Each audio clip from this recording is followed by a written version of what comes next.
விளம்பரம் தேடும் ஆவலால் கூறப்படும் விமர்சனங்களால் நாட்டுக்கு எந்த நன்மையும் ஏற்படாது என்று தனது கட்சி நாடாளுமன்ற உறுப்பினர் சுப்பிரமணியன் சுவாமி குறித்து பிரதமர் மோடி கருத்து தெரிவித்திருக்கிறார். டெல்லியில் ஆங்கில செய்தி தொலைக்காட்சிக்கு பேட்டியளித்த அவர், ரிசர்வ் வங்கி ஆளுநர் ரகுராம் ராஜன் தேசபக்தி இல்லாதவர் அல்ல என்று கூறினார். எல்லாவற்றுக்கும் மேலாக யாராவது தன்னை நினைத்துக் கொண்டு கருத்து தெரிவித்தால் அது தவறானதே என்று கூறிய பிரதமர், தனது கட்சியாக இருந்தாலும் இல்லாவிட்டாலும் இதுபோன்ற விமர்சனங்கள் சரியல்ல என்று தெரிவித்தார். அனைவருமே பொறுப்புடன் செயல்பட வேண்டும், விளம்பரத்திற்காக பேசுவதெல்லாம் நாட்டுக்கு பயன் தராது என்றும் சுப்பிரமணியன் சுவாமியை மறைமுகமாக பிரதமர் மோடி விமர்சித்திருக்கிறார். ரிசர்வ் வங்கி ஆளுநர் ராஜன், பொருளாதார ஆலோசகர் அரவிந்த் சுப்பிரமணியன், பொருளாதார விவகார செயலாளர் சக்திகாந்த தாஸ் ஆகியோரை மட்டுமன்றி நிதியமைச்சர் அருண்ஜேட்லியையும் சுப்பிரமணியன் சுவாமி விமர்சித்தார். இது பற்றி பிரதமர் மௌனம் காப்பதாக கருத்துக்கள் வெளியான நிலையில் பிரதமர் பதிலளித்திருக்கிறார்.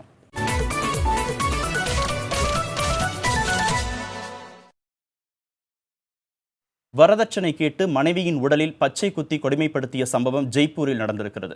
ராஜஸ்தான் மாநிலம் ஜெய்ப்பூர் அருகே உள்ள ரேணி கிராமத்தை சேர்ந்த ஜெகநாத் தனது மனைவியிடம் 50,000 ரூபாய் வரதட்சணை கேட்டதாக கூறப்படுகிறது. இந்த தொகையை பெண் வீட்டார் வழங்காத நிலையில் சகோதரர்களுடன் சேர்ந்து தனது மனைவியை ஜெகநாத் பாலியல் வன்கொடுமை செய்திருக்கிறார். பெண்ணின் தந்தையை பற்றி மோசமான வார்த்தைகளை மனைவியின் உடலில் பச்சை குத்தியிருக்கிறார். நெற்றி, கை என உடலின் பல பகுதிகளில் பச்சை குத்தி மனைவியை கொடுமைப்படுத்தியிருக்கிறார். பெண்ணை மீட்டு அவரது குடும்பத்தினரிடம் ஒப்படைத்த காவல்துறையினர் வழக்கு பதிவு செய்து விசாரணை நடத்தி வருகின்றனர்.